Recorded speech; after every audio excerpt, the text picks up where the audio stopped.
say that in the nicest possible way. I'm not taking If you're the world champion, you can dress how you want. No question about that. Back-to-back Bagnaia, as he's now being known as. And there was a nice little touch as well, just below the sort of collar line of that blazer. Well, it had the Motogp Champions Tower emblazoned on it as well. He certainly knew how to celebrate in style. He had to leave the prize giving ceremony early because he was calling the bingo on Sunday night. Now then, it's official. The dream has come true. This was a picture taken when Luca Marini was dreaming of being a MotoGP rider when he was starting his journey. So here we go then.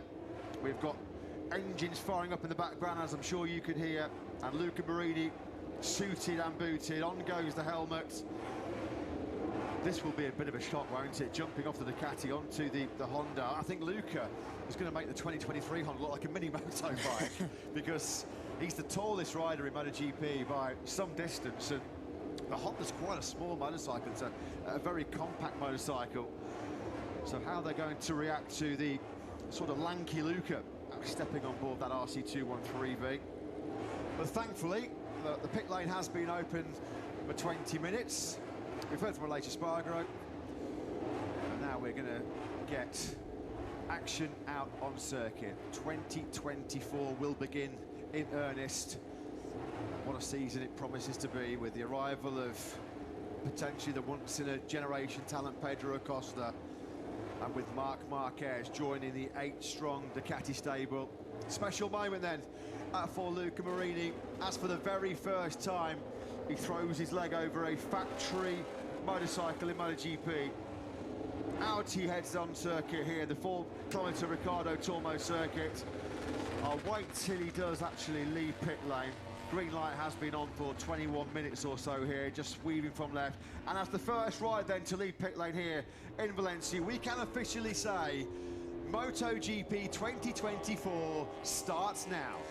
And a new journey starts for Luca Marini, and you suspect that Ducati will be leaning, or Honda will be leaning very heavily on the Ducati experience that Luca Marini will bring with him. Of course, 2 new riders within the Honda stable of 4 riders for next season, with Joan Mir staying at Repsol Honda, Taka Nakagami staying where he is at LCR Honda. As far as the second half of the Repsol Honda team are concerned, they bring in Luca Marini, and of course LCR Honda welcome Johann Zarco, both looking to bring some Ducati expertise. And to get an idea on the Honda that Luca Marini is on top of there and what he's running, let's head down for the first time to Simon Correfa. Good morning to you. Good morning all. A very chilly morning. It's like straight up they're going to have soft tyres on because it's too cold for anything hard. Luca, much to my surprise, is on the completely news from Jerez test. I hadn't seen it before. Everything's quite different on it, like chassis, swing arm that I've never seen. It all looks like HRC, not Kalex. The aero's different, as you'll be able to see on there if you look close. The side wings are different. So the engine, when it was warming up, is not a different firing order. I was listening for that because I was kind of hoping for their sake they're trying something new. But yeah, really surprised, because normally they let the riders head off on something that they've got as a base and then move on to the newer one. But I suppose they don't want to disappoint Luca too much, get him straight on the new one. Yeah, thanks for that, Simon. Yeah, radical updates that we saw for the first time at the Misano test, didn't we, in September? And this is a bike that Jack Gorst, our colleague, I think Lewis, he said is heavily based on that model, as Luca Marini will just be a little bit tentative here in these chilly, breezy conditions in Valencia, just to make sure before he starts pushing close to the limit. Of course, he won't be going out and taking big risks here, but just making sure that he's building up some temperature in those tyres. This was a motorcycle which Marc Marquez ran at that Misano test, and it wasn't good enough to convince the 30-year-old Spaniard to remain for a 12th season with HRC. Honda just don't have the time, or Marc Marquez doesn't have the time, does he, to wait around for Honda to find their mojo again in the MotoGP World Championship. So Luca Marini then out on circuit.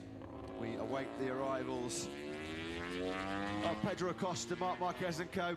As we mentioned at the top of the broadcast as well, several new riders switching teams for 2024.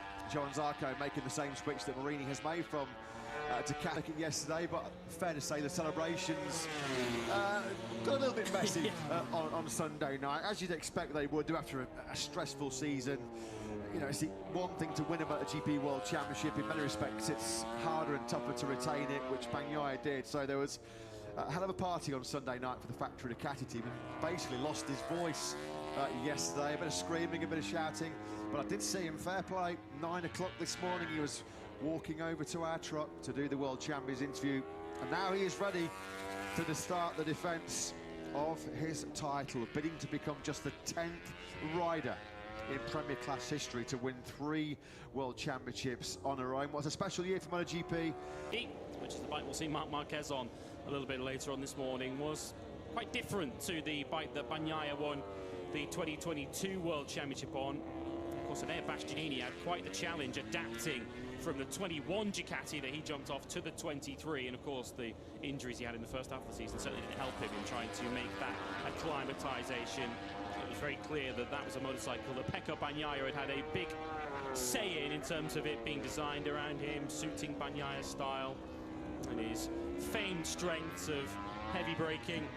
Aleix Espargaro said in pre-season testing at Sepang that he was riding behind that Ducati and he could not believe. Helmet, what does lie in store? It's going to be fascinating to see, isn't it, how Marc Marquez, or how quickly he can gel with the GP23. Of course, he will be riding as part of the Gresini Ducati independent team operation, this year's title-winning machine, Ducati keeping.